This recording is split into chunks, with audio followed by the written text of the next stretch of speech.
Olá, pessoal, boa tarde. Hoje nós iremos fazer a correção da atividade da aula anterior, que foi a atividade do livro didático das páginas 20 e 21. Durante a aula, nós realizamos a leitura do cordel Combate e Morte de Lampião, de Zé Vicente, e a atividade direcionada foi a atividade das páginas 20 e 21, das questões 5 a 12. As questões de 1 a 4 eram questões para serem respondidas oralmente. Nós fizemos essa abordagem durante a aula, E vocês responderam. E direcionei como atividade de casa, as questões de 5 a 12. Então, na quinta questão, fala assim: para alguns, Lampião é considerado um herói, para outros, um bandido. No poema, Lampião é apresentado como herói ou bandido? Então, nesse poema, a retratação da imagem de Lampião é como um bandido, pois ele fala de um cangaceiro que era implacável, feroz. Mas é importante ressaltar que esse é apenas o ponto de vista do autor. Em outras obras, outros autores retratam Lampião como um herói do sertão. Na sexta questão, pedem para você explicar o que motivou Lampião a entrar no cangaço. Essa resposta vocês vão encontrar na segunda e terceira estrofe do poema, onde fala que o pai de Lampião foi morto também em combate e ele queria vingar o pai numa luta carniceira. Então, o que motivou Lampião a entrar no cangaço foi a morte de seu pai e o desejo que ele tinha de vingança. Na sétima questão, pergunta de que maneira Lampião e Maria Bonita iniciaram um romance. A abordagem de Maria Bonita inicia na página 17, e nós podemos constatar com a leitura desse poema que eles iniciaram um romance quando Maria Bonita passou a fazer parte do bando de Lampião.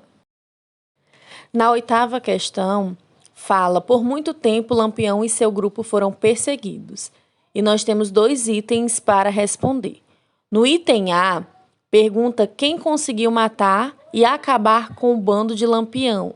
A resposta é o tenente Bezerra. No item B, de que forma isso aconteceu? Isso aconteceu em um dos cercos do tenente Bezerra contra o bando de cangaceiros, onde Maria Bonita e Lampião foram atingidos no tiroteio. E essa constatação vocês podem encontrar nos últimos estrofes do poema. A questão 9, muitos de vocês tiveram dúvidas, e eu vou explicar para vocês aqui agora. O registro empregado em um cordel costuma ter uma linguagem informal. E a questão pedir para vocês identificarem no texto alguns trechos que comprovem essa afirmação. E no texto nós temos várias palavras ou expressões que podem caracterizar essa linguagem informal. Como exemplo, nós podemos destacar: tocar fogo no sertão, arrepiava o cabelo, me parece que você, se trava a luta tremenda, pipoca o fogo violento, lhe resiste de verdade. Outras expressões que a gente pode destacar é em cima da bucha, cantava mais que prosa, entre outras palavras que vocês podem identificar no texto. Na questão 10, apresentam 3 palavras: trabuco, turuna e pitomba. Os itens A e C vocês iriam responder de forma pessoal e oralmente, como determina o balãozinho dos itens. O item B vocês iriam responder no caderno. Caso não conheçam o sentido das palavras e expressões acima, observem o contexto que foi empregado e anotem o significado delas. Trabuco é um tipo de revólver ou de espingarda, e turuna quer dizer forte e valente, e pitomba é uma bala de garrucha, que é um tipo de armamento antigo. Agora nós vamos para as questões 11 e 12, que foram as questões que vocês mais apresentaram dúvidas. Na questão 11, fala assim: no Brasil, os poemas de cordel adquiriram força e expressividade no Nordeste. Identifica os elementos apresentados no cordel que se relacionam a essa região. Os personagens Lampião e Maria Bonita são personagens nordestinos.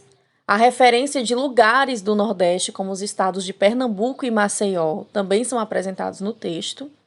A presença de cangaceiros. Cangaço é um movimento do Nordeste. E o emprego de regionalismo, que são palavras ou expressões características da nossa região, que vocês encontram vários exemplos no texto.